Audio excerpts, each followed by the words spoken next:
வானொலியில் நீங்கள் கேட்டு மகிழ்ந்த தென்கட்சி கோ. சுவாமிநாதன் அவர்களின் இன்று ஒரு தகவல் கதை தொகுப்பினை கேட்கலாம். ஒருத்தர் அவசரமாக போய்கிட்டு இருந்தார். எங்கே போய்கிட்டு இருக்கீங்க அப்படின்னு கேட்டார் ஒரு பெரியவர். கடைக்கு போகிறேன் சார், சாமான் வாங்கிறதுக்கு அப்படின்னார். அங்கே போகிறதுக்கு முன்னாடி தெரிஞ்சிக்க வேண்டியதெல்லாம் தெரிஞ்சுக்கிட்டீங்களா அப்படின்னு கேட்டார் பெரியவர். கடைக்கு போய் காசை கொடுத்து ஒரு பொருளை வாங்கிட்டு வரப்போகிறோம், இதில் தெரிஞ்சிக்க வேண்டியது என்ன இருக்குது அப்படின்னார் அலட்சியமாக. இப்போ அந்த பெரியவர் பேச ஆரம்பித்தார். இந்த உலகத்தில் எந்த ஒரு செயலில் இறங்குறப்பவும் நாம் நல்லா ஆலோசனை பண்ண வேண்டிய விஷயம் 5 அப்படின்னார். உதாரணமாக, ஒருத்தன் கடைக்கு போய் ஏதோ ஒரு பொருளை வாங்கிட்டு வர போகிறான்னு வச்சுக்கோங்களேன்.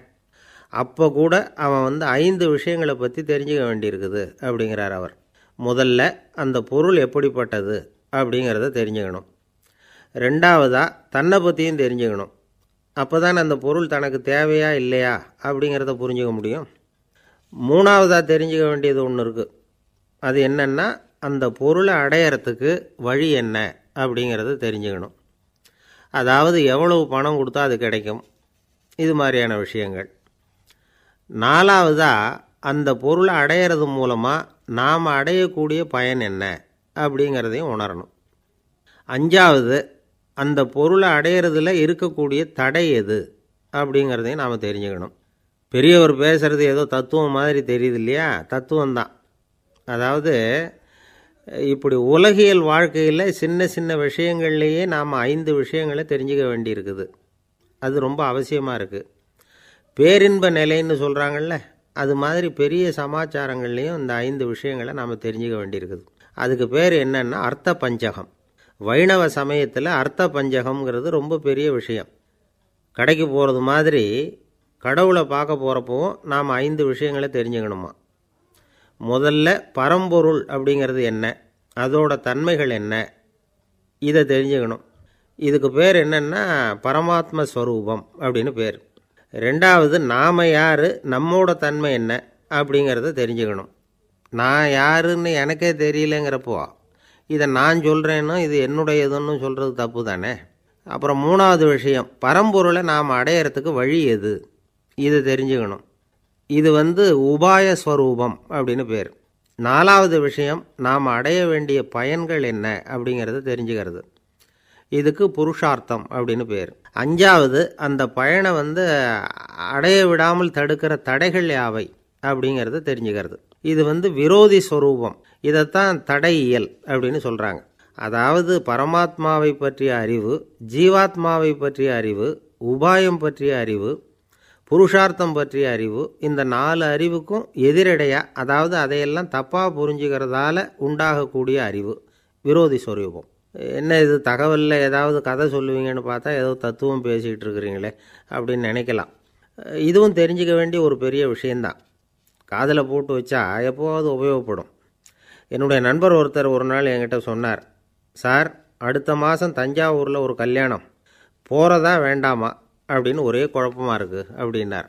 நான் உடனே இந்த அர்த்த பஞ்சக உபதேசம் பண்ண ஆரம்பித்தேன். அவர் எல்லாத்தையும் பொறுமையாக கேட்டுவிட்டு, சரி சார், நான் போகிறதுன்னு முடிவு பண்ணிவிட்டேன்னார். எப்படி இந்த முடிவுக்கு வந்தீங்க அப்படின்னு கேட்டேன். அவர் சொன்னார், சார், அந்த 2வது பாயிண்ட் ஒன்று சொன்னீங்களே, அதை புரிஞ்சுக்கிட்டதுக்கு அப்புறம்தான் இந்த முடிவுக்கு வந்தேன் அப்படின்னார். என்ன 2வது பாயிண்ட்டுன்னு? அதாவது தன்னை பற்றி புரிஞ்சுக்கணும் அப்படின்னு சொன்னீங்க. உடனே என்னை பற்றி புரிஞ்சுக்கிட்டேன், நான் யாருங்கிறது எனக்கு தெரிஞ்சுது, உடனே போகிறது தான் நல்லதுன்னு முடிவு பண்ணிவிட்டேன்னார். நீங்கள் யாருன்னு கேட்டேன். நான் தான் சார் அந்த கல்யாணத்தில் தாலி கட்ட வேண்டிய மாப்பிள்ளை அப்படின்னார். ஊருக்கு வெளியில் அமைதியான ஒரு இடம், அங்கே ஒரு ஆசிரமம், அங்கே ஒரு சாமியார். அவர் தினமும் நல்ல போதனைகள்லாம் செய்வார். பல பேர் போய் அங்கேயே சில நாள் தங்கி இருந்து அவர் சொல்கிற அறிவுரைகளை எல்லாம் கேட்டுக்கிட்டு வர்றது வழக்கம். ஒரு தடவை அவரை பார்த்துட்டு போகிறதுக்காக 3 வெளியூர் தம்பதிகள் வந்தாங்களாம். அந்த மடத்திலேயே சாப்பிட்டுக்கிட்டு தங்கியிருந்து அவங்களுடைய போதனைகளை கேட்டுக்கிட்டு போகணுங்கிறது அவங்க நோக்கம். காலையில் குளிச்சுட்டு பூஜையில் உட்காந்தார் அந்த சுவாமி. இவங்களும் குளிச்சுட்டு அந்த பூஜையை பார்க்குறதுக்காக அவர் முன்னாடி உட்காந்தாங்க. பூஜை ஆரம்பமாச்சு. சம்பிரதாயப்படி அது ரொம்ப நேரம் நடந்துக்கிட்டே இருக்குது. இவங்களுக்கு நல்ல பசி இருந்தாலும் இந்த நேரத்தில் அதை எப்படி வெளியில் காட்டிக்கிறது? பேசாமல் இருந்தாங்க. அந்த சுவாமி பூஜையை முடித்தார். அதுக்கப்புறம் பேச ஆரம்பித்தார். பேச்சு அருமையாக தான் இருந்தது, அமிர்தமாக தான் இருந்தது. இருந்தாலும் இவங்களுக்கு இருக்கிற வயிற்று பசி அது சரியாக கவனிக்க விடலை. அந்த சுவாமியே இதை கவனிச்சதா தெரியல. இவங்களுக்கு மனசுக்குள்ள ஒரு எண்ணம், உள்ளே சாப்பாடு தயாராகிட்டு இருக்கும் போல இருக்கு, இந்த பேச்சு முடிஞ்சது நம்மளை உள்ளே அழைச்சிட்டு போய் சாப்பாடு போடுவாங்கன்னு நினைக்கிறோம் அப்படின்னு இவங்களாம் நினச்சிக்கிட்டாங்க. ஆனால் சுவாமி இதை பற்றி எதுவுமே பேசலை, கண்டுக்கலை. ஒரு அம்மாவால் அதுக்கு மேலே சும்மா இருக்க முடியுமா? முடியல. சாப்பாட்டை கவனிக்கலாமா அப்படின்னு சொல்லி மெதுவாக ஆரம்பித்தாங்க. கவனிக்கலாமே அப்படின்னு உள்ளே அழைச்சிட்டு போனார் சுவாமி. இவங்க ரொம்ப அவசரமாக எழுந்திரிச்சு உள்ளே ஓடினாங்க. அங்கே ஒரு மேஜை மேலே ஒரு கிண்ணம் மூடி இருந்தது. இதுதான் சாப்பாட்டு மேஜை போல இருக்குது, இங்கே சாப்பாடு வந்துடும் அப்படின்னு நினச்சாங்க. உடனே போய் சுற்றி உக்காந்துக்கிட்டாங்க. சுவாமி அந்த கிண்ணத்தை எடுத்து அந்த அம்மா கிட்ட கொடுத்தார். அவங்க அதை வாங்கி மூடியை திறந்து பார்க்குறாங்க. உள்ளே ஒரு சாவி இருக்குது. சரிதான், இது சமையலறை சாவி போல இருக்கு, அங்கே போய் அதை திறந்து சாப்பாட்டை நாமே எடுத்துக்கிட்டு வந்து இங்கே வச்சுக்கிட்டு சாப்பிட்ணும் போல இருக்கு அப்படின்னு நினச்சாங்க. சாவி இருக்கு இல்லையா, வாங்க பூட்டு நிறையா காட்டுறேன் அப்படின்னு சுவாமி அவங்கள அழைச்சிட்டு போனார், காட்டினார். இவங்க அந்த அறையை ரொம்ப ஆவலோடு திறந்தாங்க. உள்ளே பார்த்தா அங்கே அரிசி, பருப்பு, விதவிதமான காய்கறி எல்லாம் இருக்குது. சமையலுக்கு வேண்டிய மிளகாய், எண்ணெய், பால், தயிர், நெய் இப்படி எல்லாமே இருக்குது. அடுப்பு, விறகு, நெருப்பு போட்டி அது கூட அங்கே இருக்குது. சாப்பாடு தயாராக இருக்கும்னு நினச்சிக்கிட்டு போனால் இப்படி இருக்குதே அப்படின்னு சொல்லி அதை பார்த்ததும் ரொம்ப சோர்ந்து போட்டாங்க அவங்க. சுவாமி, என்ன இது சாப்பாடு இல்லையா அப்படின்னாங்க. அதுதான் சாப்பாட்டுக்கு வேண்டிய எல்லாம் இங்கே இருக்குதே, அடுப்பு மூட்டி நீங்கள் தான் அவங்கவுங்க ருசிக்கு தகுந்த மாதிரி சமைச்சிக்கணும். இந்த சன்னியாசிக்கு எப்படி சமைக்க தெரியும் அப்படின்னு கேட்டார் சுவாமி. சாப்பாடு தயாராக இருக்கும்னு நாங்கள் எதிர்பார்த்தோம் அப்படின்னாங்க. நீங்கள் இப்படி சொல்லுவீங்கன்னு நானும் எதிர்பார்த்தேன். இது வரைக்கும் நான் எவ்வளவோ தத்துவம்லாம் எடுத்து சொன்னேன். எல்லாத்தையும் விட இதுதான் அனுபவபூர்வமான தத்துவம். ஆண்டவன் நமக்கு நல்ல மனசை கொடுத்துருக்குறான், நல்ல வாய்ப்புகளையும் தந்திருக்கிறான், அதையெல்லாம் பயன்படுத்திக்கக்கூடிய மூளையையும் சிந்தனையையும் கொடுத்துருக்குறான். அதனால் அடுப்பை தான் நீங்கள் மூட்டணும், அடுப்பை நீங்கள் தான் மூட்டணும், உங்களுக்கு உகந்ததை நீங்கள் தான் சமைச்சு ருசித்து அனுபவிக்கணும். ஆண்டவனே அதை செஞ்சுக்கிட்டு இருக்க மாட்டான் அப்படின்னாராம் அந்த சுவாமி. நம்முடைய வாழ்க்கையில் பல நல்ல பலன்களை பெறுறதுக்கு நாம் தான் முயற்சி பண்ணணும். அதுக்குரிய சூழ்நிலையை தான் ஆண்டவன் கொடுப்பானே தவிர அதை விளக்கிறதுக்காக தான் அந்த சுவாமி அப்படி செஞ்சு காட்டியிருக்கிறார். இது ஒரு பெரியவர் இப்படி ஒரு விளக்கம் கொடுத்தார். அதுக்கப்புறம் அந்த 3 தம்பதிகளும் தெளிவடைஞ்சுட்டாங்களாம். நாம் தெளிவடைகிறது எப்போங்கிறது தான் தெரியல அப்படின்னு பல பேர் இதை கேட்டுட்டு சொல்லிகிட்டு இருக்கிறாங்க. இந்த கதையை நம்முடைய நண்பர் ஒருத்தர்கிட்ட சொன்னேன். அந்த நண்பர் ரொம்ப சந்தோஷப்பட்டார். நீங்கள் சொல்கிறது கரெக்டு சார், ஆனால் நான் அதை விட ஒரு படி மேலே சார். எனக்கெல்லாம் அரிசி, பருப்பு இருக்கிற ரூம் எதுன்னு கையை காட்டிட்டா போதும், உடனே கிண்ணத்துலேருந்து சாவியை எடுத்து கொடுக்கணுங்கிற அவசியம்லாம் இல்லை எனக்கு. அப்புறம் எப்படி ரூமை திறந்துருவீங்க அப்படின்னு கேட்டேன். பூட்டை உடச்சி திறந்துருவேன், அதுதான் எனக்கு பழக்கம் அப்படிங்கிறார். ஒரு நண்பர் இருக்கார், எப்போ பார்த்தாலும் கையில் ஒரு புத்தகம் இருக்கும், புத்தகம் இல்லாமல் எங்கேயும் புறப்பட மாட்டார். எதுக்காக இப்படி எடுத்துகிட்டு போகிறீங்க அப்படின்னு கேட்டால், எனக்கு இது ஒரு நல்ல நண்பன் மாதிரி, இந்த காலத்தில் எங்கே போனாலும் காத்திருக்க வேண்டியிருக்கு, அது மாதிரி சமயத்தில் நான் நண்பன் கூட பேசிக்கிட்டு இருப்பேன் அப்படிம்பாரான். ஒருத்தர் ஒரு பெரிய அரச பதவியில் இருந்தார். அவர் பதவியிலேருந்து இறங்க வேண்டிய சூழ்நிலை. அரசு கொடுத்துருந்த வீட்டை விட்டுட்டு வெளியில் வர்றார். வரும்பொழுது 2 கையிலையும் 2 பெட்டியை எடுத்துகிட்டு வந்தாராம். சார், உங்களுடைய உடைமைகள் அப்படின்னு கேட்குறாங்க அங்கே இருந்த ஊழியர்கள். இவர் தன்னுடைய கையில் இருக்கிற பெட்டியை காட்டி, இதுதான் என்னுடைய சொத்து அப்படின்னாராம். ஒரு பெட்டியில் அவருடைய உடைகள், இன்னொரு பெட்டியில் அவர் விரும்பி படிக்கிற புத்தகங்கள், அவ்வளவுதான். இதுதான் இருந்துதான். புத்தகம் படிக்கிறது மனசுக்கு நல்லதுங்கிறது நமக்கு தெரியும். புத்தக வாசிப்பு உடம்புக்கும் நல்லதுங்கிறாங்க. அது நமக்கு ஆச்சரியமாக தான் இருக்குது. ஒரு நபர் ஒரு வருஷத்தில் சராசரியாக 2000 பக்கங்களை படிச்சிருக்கணுமா, யுனெஸ்கோ பரிந்துரை. ஆனால் நம்ம நாட்டில் நாம் சராசரியாக படிக்கிறது 32 பக்கங்கள், அவ்வளவுதான். இவ்வளவுக்கு நம்ம நாட்டில் 6000த்துக்கும் மேற்பட்ட நாளேடுகள், 2000த்துக்கும் மேற்பட்ட இதழ்கள், மலர்கள், இவ்வளவு இருந்தும் சரியாக வரல. இந்த உலகத்தில் முதல் நூலகம் எங்கே எப்போ ஆரம்பமாச்சு தெரியுமா? கிமு 2500ஆம் ஆண்டில் அது ஆரம்பமாயிருக்குது. பாபிலோனியாவில் அமில் அணு அப்படிங்கிற அரசன் தான் நூலகத்தை உருவாக்கியிருக்கிறான். அப்போல்லாம் தாள் கிடையாது, களிமண் தான். களிமண் பலகைகளில் எழுதி அது தொகுத்து அப்படியே நூலாக்கி அதை நூலகத்தில் வச்சுருப்பாங்களாம். அரசருடைய நூலகத்தில் 1000த்துக்கும் மேற்பட்ட நூல்கள் இருந்ததாக வரலாற்று குறிப்பு இருக்குது. அது மட்டும் இல்லை, அந்த நூலகத்தில் பொருள் வாரியாக, அதாவது சப்ஜெக்ட் வாரியாக புத்தகங்களை வகைப்படுத்தி வச்சுருந்தாங்களாம். அதில் மிச்சம் இருந்த ஒரு 25 களிமண் பலகை புத்தகங்கள் இன்றைக்கும் பிரிட்டிஷ் அருங்காட்சியகத்தில் இருக்குதான். அச்சு தாள் இதெல்லாம் ஏற்பட்டதுக்கப்புறம் அமைக்கப்பட்டது தான் பிரான்சில் இருக்கக்கூடிய பாரிஸ் நூலகம். 1480 பிரெஞ்சு மன்னர் 11ஆம் லூயி இந்த நூலகத்தை அமைச்சாராம். ஆனால் அப்போல்லாம் அரசர்கள் மட்டும்தான் நூலகத்தை பயன்படுத்த முடியுமா.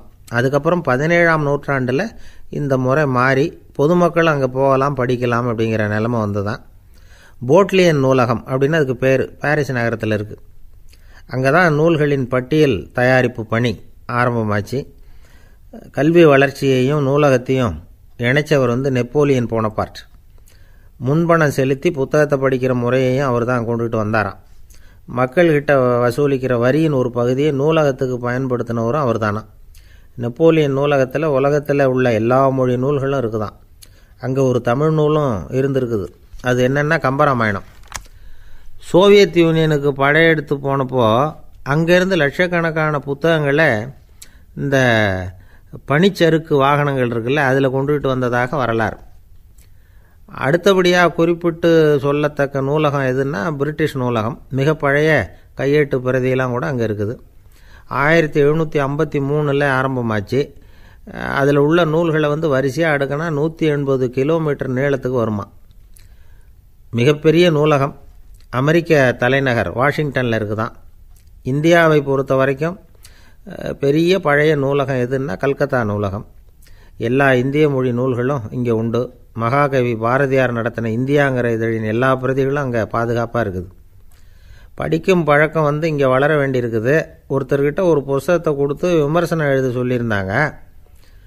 கொஞ்ச நாள் கழித்து அவரை போய் பார்த்து, என்னங்க புஸ்தகத்தை படித்து பார்த்தீங்களா அப்படின்னு கேட்டாங்களாம். இதுக்கு அவர் சொல்லியிருக்கிறார், இன்னும் நான் படித்து பார்க்கலிங்க, இப்போ தானே விமர்சனமே எழுதி முடிச்சிருக்கிறேன், இனிமே தான் படிக்கணும் அப்படின்னாராம். ஒரு வயசான அம்மா தெரு வழியாக போயிட்டு இருந்தாங்க. அவங்க கையில் எண்ணத்தையோ வச்சுக்கிட்டு அதை அடிக்கடி பார்த்துக்கிட்டே இருந்தாங்க. ஒருத்தன் மெதுவாக அவங்கக்கிட்ட போய் கையில் இருக்கிறது என்ன அப்படின்னு எட்டி பார்த்தா அவங்க கையில் 4 பல் இருந்துதான். இவன் ஆச்சரியமாக அந்த அம்மாவை பார்த்தான். ஏம்மா உனக்கு என்ன பைத்தியமா, ஏது இந்த பல், இதை என்னத்துக்காக கையில் வச்சுக்கிட்டு அலைஞ்சிக்கிட்டு இருக்கிற அப்படின்னு கேட்டிருக்கான். அதுக்கு அந்த அம்மா விவரம் சொல்ல ஆரம்பித்தாங்களாம். இதை பாருப்பா, எனக்கு ஒரு மகன் இருந்தான், அவனை ரொம்ப செல்லமாக வளர்த்தேன். அவனை தரையிலே நடக்க விடுறதில்ல, எப்பவும் தூக்கி வச்சுக்கிட்டு இருப்பேன். அவன் நல்லா பெரியவனாகி பள்ளிக்கூடம் போகிறப்ப கூட அவன் புஸ்தகம் மூட்டையை நான் தான் சுமந்துக்கிட்டு போவேன். பார்க்குறவங்க கூட கேலி பண்ணுவாங்க, ஏம்மா படிக்க போகிறது நீயா உன் பிள்ளையான்னு கேட்பாங்க. அவன் இன்றைக்கி எவ்வளவோ பெரிய மனுஷன் ஆகிட்டான், வெளிநாட்டில் பெரிய உத்தியோகத்தில் இருக்கான். சமீபத்தில் இங்கே வந்துட்டு போனான். ஒரு நாள் ஏதோ கோபத்தில் என்ன அரைஞ்சுட்டான். அப்போ இந்த 4 பல்லும் கீழே விழுந்துட்டுது.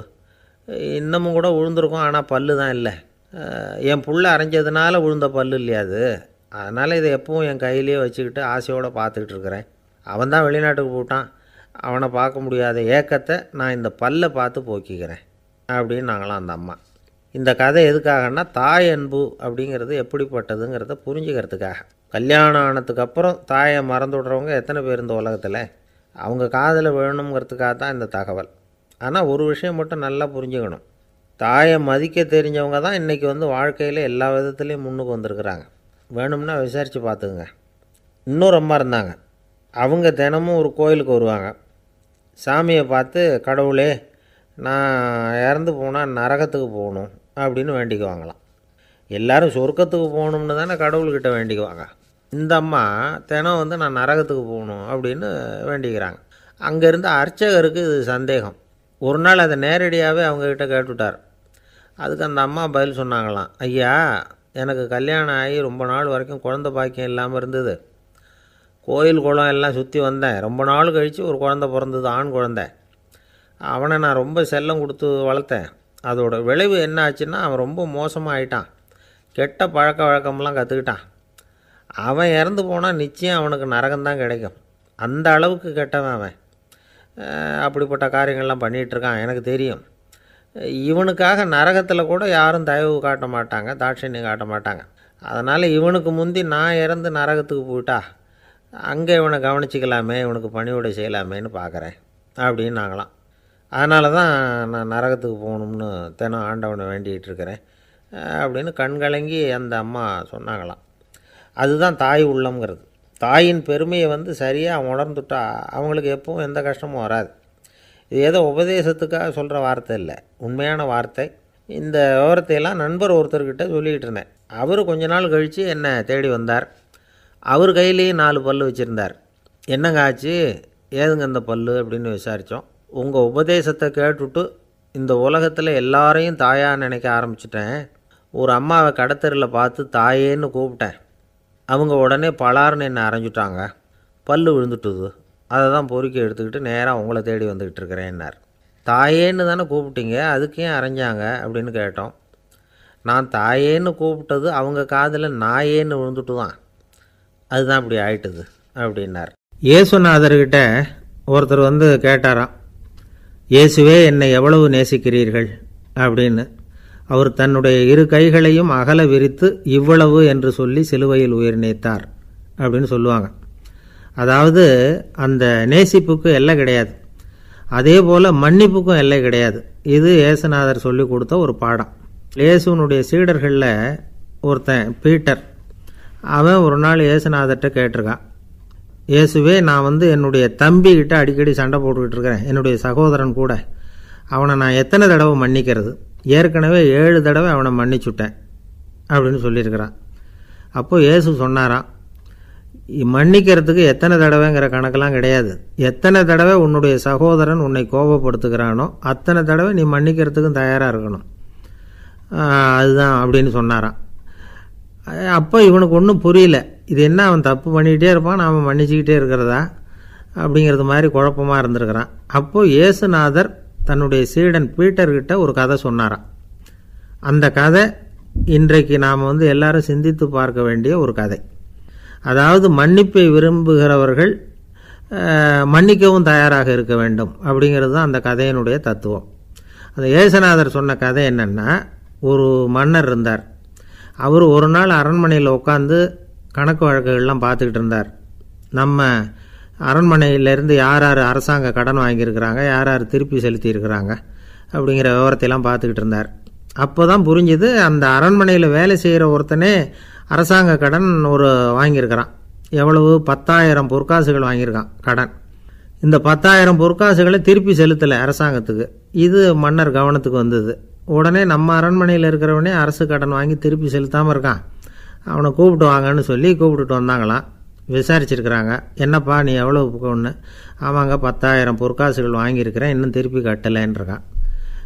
உடனே அவர் மன்னர் சொல்லியிருக்கிறார், நம்ம சட்டத்திட்டப்படி நீ உடனே பணத்தை திருப்பி கட்டிடு. அப்படி உன்னால் கட்ட முடியலன்னா உன்னுடைய வீடு வாசல் சொத்து சுகம் எல்லாத்தையும் விற்று அந்த பணத்தை அரசு கருவூலத்தில் சேர்த்துக்கிறதுக்கு நானே ஏற்பாடு பண்ணிடுறேன் அப்படின்னு அந்த மன்னர் சொன்னாராம். இவன் அப்படியே அதிர்ச்சி ஆகிட்டான், அப்படியே பொத்துன்னு காலில் விழுந்தானா.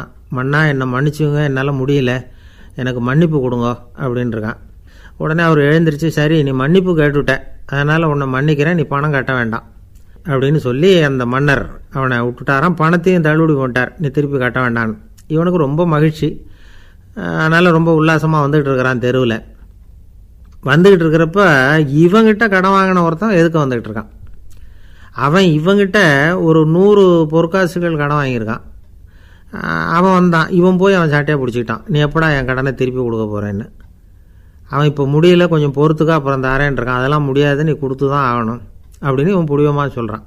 இப்போ நிலைமையை பாருங்கள், இவன் ஏற்கனவே 10,000 பொற்காசுகள் அரசாங்கத்தில் கடன் வாங்கினா அதுக்கு மன்னிச்சு விட்டுட்டார் இவனை. ஆனால் இவன் இன்னொருத்தனை மன்னிக்கிறதுக்கு தயாராக இல்லை. இவங்கிட்ட கடன் வாங்கின இன்னொருத்தன் 10 பொற்காசுகள், அவனை மன்னிக்க தயாராக இல்லை. அவனை கொண்டு போய் நீதிமன்றத்தில் கொண்டு போய் நிறுத்தி தண்டனை வாங்கி கொடுத்துட்டான். நீதிபதி என்ன சொன்னார், அந்த இவன் வாங்கின பொற்காசுகளை திருப்பி கட்டுற வரைக்கும் ஜெயிலில் இருக்கணுங்கிறது தீர்ப்பு. ஆனால் உடனே அரசர் காதில் வந்து விழுந்தது. சொல்லிட்டாங்க, உங்ககிட்ட மன்னிப்பு வாங்கிட்டு போனானே ஒருத்தன், அவன் இன்னொருத்தனை மன்னிக்கிறதுக்கு தயாராக இல்லை, அவனை கொண்டு போய் ஜெயிலில் அடைச்சிட்டான் அப்படின்னு. உடனே மன்னர் பார்த்தார், இவனை மறுபடியும் கூப்பிட்டு வர சொன்னார். தபாரப்பா, நான் உன்னை மன்னிச்சு விட்டேன், ஆனால் நீ இன்னொருத்தனை மன்னிக்கிறதுக்கு தயாராக இல்லை, அதனால் என்னுடைய தீர்ப்பையும் மாற்றுறேன், நீயும் அரசு கடன் தீர்ற வரைக்கும் ஜெயிலில் தான் இருக்கணும் அப்படின்னு சொல்லி ஜெயிலுக்கு அனுப்பிச்சிட்டாராம். இப்படி ஒரு கதையை இயேசுநாதர் தன்னுடைய சீடருக்கு சொன்னதாக ஒரு வரலாறு. அது என்ன, அதுலேருந்து நாம் புரிந்து கொள்ள வேண்டியதுன்னா, நாம் மன்னிக்கப்படணும்னு நாம் விரும்புகிறோம்னா நாம் இன்னொருத்தரை மன்னிக்கிறதுக்கு தயாராக இருக்கணும். அதனால் நாம் இன்னொருத்தரை யாரையும் மன்னிக்க மாட்டோம், ஆனால் என்ன இன்னொருத்தர் மன்னிக்கணும் அப்படிங்கிறது மாதிரி செய்யக்கூடாதுன்னு சொல்லுவாங்க. அது மாதிரி நாம் இப்போ இது தப்பாக புரிஞ்சுக்கிறவங்களும் இருக்கிறாங்க. பாவம் மன்னிப்புங்கிறதுலாம் எதுக்குன்னா, அதாவது மறுபடியும் பாவம் செய்யாமல் இருக்கிறதுக்காக தான். அதான் மன்னிக்கிறாரே அப்படிங்கிறதுக்காக மறுபடியும் பாவம் பண்ணிகிட்டு இருக்கிறது இல்லை. அதான் ஒருத்தர் கேட்டாராம், பாவத்திலேருந்து மன்னிப்பு கிடைக்கணும்னா நீ என்ன செய்யணும் அப்படின்னு கேட்டிருக்கார். அதுக்கு அவன் சொல்லியிருக்கிறான், நான் முதல்ல பாவம் செய்யணும், அப்போ தானே மன்னிப்பு கிடைக்கும் அப்படின்னு நானா. இப்படிப்பட்டவர்கள் தான் இன்றைக்கி உலகத்தில் அதிகமாக இருக்கிறாங்க. அதனால் இந்த மன்னிப்பின் மகத்துவங்கிறது இயேசுநாதர்கிட்டேருந்து தான் நாம் புரிஞ்சுக்கணும். அந்த இயேசு சொன்ன அந்த மன்னிக்கிற மனோபாவம் இருந்தால் இன்றைக்கி உலகம் பூராவும் அமைதி பூங்காவாக இருக்கும். அதில் ஒன்றும் ஆச்சரியமே இல்லை, அதில் ஒன்றும் சந்தேகமும் இல்லை. அதனால் மன்னிக்கிற மனோபாவத்தை நாம் எல்லாரும் நமக்குள்ளே வளர்த்து கொள்ள வேண்டும் அப்படிங்கிறது தான் நாம் இன்றைக்கு எல்லோரும் சிந்தித்து பார்க்க வேண்டிய ஒரு செய்தி. ஒருத்தர் ரொம்பவும் மகிழ்ச்சியாக வந்துக்கிட்டு இருந்தார். என்ன விஷயம்னு விசாரித்தேன். நான் தோற்று போயிட்டேன், அதுதான் மனசுக்கு மகிழ்ச்சியாக இருக்குது அப்படின்னார். எனக்கு இது ரொம்ப ஆச்சரியமாக போச்சு. இந்த உலகத்தில் தோற்று போகிறவங்க யாரும் மகிழ்ச்சியாக இருக்கிறதில்ல. அப்படி இருக்கிறப்ப இவர் இப்படி சொல்கிறாரே, எங்கே தோற்று போனீங்கன்னு கேட்டேன். அதுக்கப்புறம் தான் அவர் விவரமாக சொன்னார். என்னோட 5 வயசு குழந்தையோட நான் விளையாடிக்கிட்டு இருந்தேன். அந்த விளையாட்டில் என் குழந்தை ஜெயிச்சு விட்டுது, நான் தோற்று போயிட்டேன் அப்படின்னார் ரொம்ப உற்சாகமாக. நான் யோசித்து பார்த்தேன். அதாவது நாம் சின்ன குழந்தையாக இருக்கிறப்போ எந்த விளையாட்டில் கலந்துக்கிட்டாலும் அதில் நாம் தான் ஜெயிக்கணும்னு ஒரு வெறி நமக்குள்ளே இருக்கும். நம்மளை எதிர்த்து விளையாடுறவர் நல்லவரா கெட்டவரா, பெரியவரா சின்னவரா அப்படிங்கிறதெல்லாம் முக்கியம் கிடையாது. அவர் தோற்று போகணும், நாம் ஜெயிக்கணும், அதுதான் முக்கியம். எதிரியை சந்தோஷப்படுத்த விளையாடுகிற கலை அப்போ நமக்கு தெரியறதில்ல. வாழ்க்கையில் ஒரு பக்குவம் வந்ததுக்கு அப்புறம் வெற்றி பெறணுங்கிற மன அழுத்தம் போயிடுது. போட்டியில் ஜெயிக்கணுங்கிறத விட குழந்தையை சந்தோஷப்படுத்தணுங்கிறது முக்கியமாக போச்சு. ஜெயிக்கணுங்கிற வெறி ஓடி போட்டுது. ஒரு குழந்தையாக இருந்தப்போ நம்ம வளர்ச்சிக்கு உதவிய வெறி பெரியவனானதுக்கு பிறகு நமக்கு எதிரியாக மாறுது. அதை சரியான சமயத்தில் நாம் புரிஞ்சுக்கிட்டோம்னா போதும், நாம் பொழைச்சிக்கலாம். ஒவ்வொரு மனுஷனுமே வாழ்க்கையோட அடுத்த கட்ட வளர்ச்சியில் அடி எடுத்து வைக்கிற நேரத்தில் தன்கிட்ட இருந்து ஏதோ ஒரு குணத்தை அல்லது தன்குடன் இருந்த ஏதோ ஒரு உறவை நாம் இழக்கத்தான் வேண்டியிருக்குது. ஒரு கட்டம் வரைக்கும் உதவியாக இருந்த குணம் அடுத்த கட்டத்துக்கு தடையாக கூட மாறிடலாம். இந்த பரிமாண மாற்றத்துக்கு உள்ளாகிற ஒவ்வொருத்தரும் பிரத்யட்சமாக இதை உணர்றாங்க. ஆனால் பல பேர் எப்படின்னா, பழசை திறந்துவிட்டு புதிய கொள்கைகளை உருவாக்கிக்கிறதுக்கு இஷ்டம் இல்லாமல் இருந்துவிடுறாங்க, அல்லது அப்படி செய்ய முடியாமல் தவிக்கிறாங்க. இதையெல்லாம் மீறி அந்த பழசை திறந்துவிட்டா அதை இழந்ததால் உண்டாகிற மன அழுத்தம் சில காலத்துக்கு வருத்திக்கிட்டு தான் இருக்கும், வேறு வழி இல்லை. ஆரோக்கியமான ஒரு முன்னேற்றத்துக்காக அந்த மன அழுத்தத்தை தாங்கிக்கத்தான் வேணும் அப்படிங்கிறாரு அந்த உலக புகழ்பெற்ற மேதை ஒருத்தர், இந்த ஸ்காட் பெக் அப்படிங்கிறவர். பிறந்த நாள் முதல் இதுதான் சரி அப்படின்னு கற்பிக்கப்பட்டு வந்த ஒவ்வொரு தத்துவத்தையும் தங்களுடைய வளர்ச்சிக்கு தகுந்த மாதிரி மாற்றி அர்த்தப்படுத்தி கொள்ள முடியாமல் வாழ்க்கை சூழலில் அப்படியே அரைப்பட்டு தூளாகிறவர்கள் தான் ரொம்ப தவிக்கிறாங்களாம். இதுதான் அவருடைய கருத்து. பெரும்பாலும் மனிதர்களுடைய நடுத்தர வயசில், அதாவது 30 தாண்டுகிற சமயத்தில் தான் இந்த தவிப்பு உண்டாகுதான். இதை தான் மேற்கத்திய நாடுகளில் அடிக்கடி மிட் லைஃப் கிரைசிஸ் அப்படின்னு சொல்கிறாங்க. அப்பப்போ பழசையெல்லாம் தொலைச்சி விட்டு புதுசாக பிறக்கிறதுக்கு கற்றுக்கணும். ஒவ்வொரு நிமிஷத்தையும் அந்த நிமிஷத்துக்கு ஏற்ற சித்தாந்தம் கொண்டவர்களாக சந்திப்போம் அப்படிங்கிறார் அந்த உளவியல் நிபுணர். இப்படி பழகிக்கிட்டால் வாழ்க்கை இன்பமயம், இல்லைன்னா தவிப்பு மயம்தான். பழசை தொலைக்க முடியாதவர்களில் எத்தனையோ பேர் உண்டு, எத்தனையோ ரகம் உண்டு. அதில் வேடிக்கையான நண்பர்களும் உண்டு. ஒருத்தர் நண்பர் வீட்டுக்கு போனார். அவர் ஏதோ இனிப்பு பலகாரம் கொடுத்து சாப்பிட சொல்லியிருக்கிறாங்க அவங்க வீட்டில். இவர் சாப்பிட்டு பார்த்துட்டு சொன்னாராம், சார் 6 மாதத்துக்கு முன்னாடி ஒரு தடவை இங்கே வந்தேன், அப்போது ஒரு இனிப்பு பலகாரம் கொடுத்தீங்க, அது இதை விட நல்லா இருந்தது சார் அப்படின்னாராம். அப்போ செஞ்ச அதே இனிப்பு பலகாரம் தான் சார் இதுவும் அப்படின்னாராம் அவர். ஒரு நாள் ஒரு தகப்பனார் தன்னுடைய பிள்ளையை அழைச்சிட்டு வந்தார். சார், இவன் சரியாக படிக்க மாட்டேங்கிறான், பெரியவங்களை மதிக்க மாட்டேங்கிறான், நீங்கள் கொஞ்ச நாள் இவனுக்கு குருவாக இருந்து நல்ல விஷயங்களை சொல்லி கொடுத்தா தேவையில்லைன்னார். பெரியவங்களையும் மதிக்காதவன் எப்படி என்ன மதிக்க போகிறான் அப்படிங்கிறது நமக்கு யோசனை வரும் இல்லையா? வேணாங்க, என்னை விட்டுருங்க அப்படின்னோம். அவர் விட மாட்டேன்னு விட்டார். இல்லைன்னா அவரே சிஷ்யன் ஆகிடுவார் போல இருந்தது. சரி, வேறு வழி இல்லாமல் அந்த பையனையே என்னுடைய சீடை நான் ஏற்றுக்கிட்டு உபதேசமெல்லாம் பண்ண ஆரம்பித்தோம். அதாவது குரு பக்தின்னா அது எப்படி இருக்கணுங்கிறத பற்றி சொல்லி கொடுத்தோம் அவனுக்கு. சதமகர் அப்படின்னு ஒரு குரு இருந்தார். அவருக்கு ஒரு சீடர். அவன் பேர் துளசி சைதன்யன், நைஷ்டிக பிரம்மச்சாரி. தன்னுடைய குருவுக்கு எந்த நேரத்தில் எது தேவைங்கிறத புரிஞ்சுக்கிட்டு சேவை செய்கிறவன். ஆனால் இவனை பற்றி மற்ற சீடர்களுக்கு பொறாமை வந்துட்டுது. இவன் மட்டும் இப்படி இருக்கானேன்னு உடனே குருக்கிட்ட போய் கோல் மூட்டினாங்க. அவன் சரியில்லை, அவன் நடந்துக்கிறது சரியில்லை, அப்படி இப்படின்னு எதையாவது சொல்லி. இருந்தாலும் இதையெல்லாம் அந்த குரு நம்பலை. அவருக்கு தெரியும் யார் யார் எப்படின்னு. துளசி சைதன்யன் பெருமையை மற்ற சீடர்களுக்கு உணர்த்தணும் அப்படின்னு நினைச்சார். அதுக்கு ஒரு வழி பண்ணார். ஒரு நாள் சீடர்களை எல்லாம் கூப்பிட்டுக்கிட்டு ஒரு காட்டு வழியாக போய்கிட்டு இருந்தார். அங்கே ஒரு பெரிய மலை அருவி கொட்டிக்கிட்டு இருந்தது. குரு சீடர்கள் பக்கம் திரும்பினார். இந்த மலையின் மேலே இருந்து அந்த படுபாதாளத்தில் குதிக்கிறதுக்கு உங்களில் யார் தயார் அப்படின்னு கேட்டார். ஒரு சீடனும் வாயை திறக்கலை, ஒதுங்கி நின்றுக்கிட்டாங்க. பின்னாடி மூட்டை முடிச்சோடு வந்துக்கிட்டு இருந்தான் துளசி சைதன்யன். அவனை பார்த்தார். தபாருப்பா, நீ மேலே இருந்து அந்த அருவியில் குதி அப்படின்னார். அப்படியே செய்கிறேன் சுவாமின்னா ஓடி போய் பொத்துன்னு குதிச்சுட்டான். அடுத்த கணமே குருநாதர் தன்னுடைய யோக சக்தியால் பறந்து போய் அவன் கீழே விழுந்துடாமல் தாங்கி பிடிச்சி கொண்டுகிட்டு வந்துட்டார். மற்ற சீடர்களுக்கெல்லாம் ஒரு மாதிரி ஆயிட்டுது. அடுத்தபடியாக என்ன பண்ணலாம்னு யோசித்தாங்க இவனை மாட்டி விடுறதுக்கு. ஒரு நாள் வெத்தலை அடிக்கிற ஒரு சின்ன உரலையும் உலக்கையையும் எடுத்து ஒளிய வச்சுட்டாங்க. சதமகர் சன்னியாசி இல்லை, அவர் வெத்தலை போடுவார். பல்லு சரியில்லை, அதனால் இடித்து தான் வெத்தலையை போடணும். திடீர்னு வெத்தலை பாக்கு கேட்டார். வழக்கமாக உரலில் இடித்து தர்றது தான் துளசியின் பழக்கம். உரலை தேடினா கிடைக்கல, என்ன பண்ணுறது? குரு கேட்டுவிட்டாரே, குரு சேவை தானே முக்கியம். என்ன பண்ணால் வெத்தலை பாக்க தன்னுடைய வாயில் போட்டு முன்னும் அதை எடுத்து அவர்கிட்ட கொடுத்துட்டான். குரு எதையோ படிச்சுக்கிட்டே அதை வாங்கி வாயில் போட்டுக்கிட்டார். துளசி இன்றைக்கி தாம்பூலம் நல்லா இடிக்கப்பட்டிருக்கு, ருசியாக வேறு இருக்குது, அதை இடித்த பாத்திரத்தை என் கண்ணால் பார்க்கணும்னு ஆசையாக இருக்குன்னு விட்டார். அதை மட்டும் அனுப்பி போய் நீ வர வேண்டான்னு வேற சொல்லிவிட்டார். இதை கேட்டதும் துளசி தவிச்சு போயிட்டான். இவன் போகாமல் எப்படி வாயை மட்டும் அனுப்பி வைக்க முடியும்? இவன் தவிக்கிறத பார்த்ததும் மற்ற சீடர்களுக்கெல்லாம் மனசுக்குள்ளே ரொம்ப சந்தோஷம். துளசி கொஞ்சமும் யோசிக்கலை. வாழை எடுத்தான், தன்னுடைய தலையவே அப்படியே அறுத்து வெட்டி எடுத்தான். இன்னொரு சீடங்கிட்ட கொடுத்துட்டான், எடுத்துகிட்டு போன்னு சொல்லி. கொண்டுட்டு போய் குரு முன்னாடி வைக்கிறாங்க. அந்த தலையில் வாய் திறந்துருக்கு, வெத்தலை போட்டு முன்னு இருந்தது, தெரிஞ்சு போச்சு, சிவப்பாக இருந்தது. அவனுடைய குரு பக்தியை இப்போ எல்லாரும் ஒத்துக்கிட்டாங்க. அதுக்கப்புறம் குரு சதமகர் தன்னுடைய அற்புத திறமையினால் அந்த தலையை மறுபடியும் ஒட்ட வச்சுட்டார். துளசிக்கு உயிர் வந்துட்டுது. இப்படி ஒரு பெரிய கதை உண்டு. அதாவது துளசி சைதன்யன் அவனுடைய குரு பக்தி எப்படி அப்படின்னு கேட்டோம்.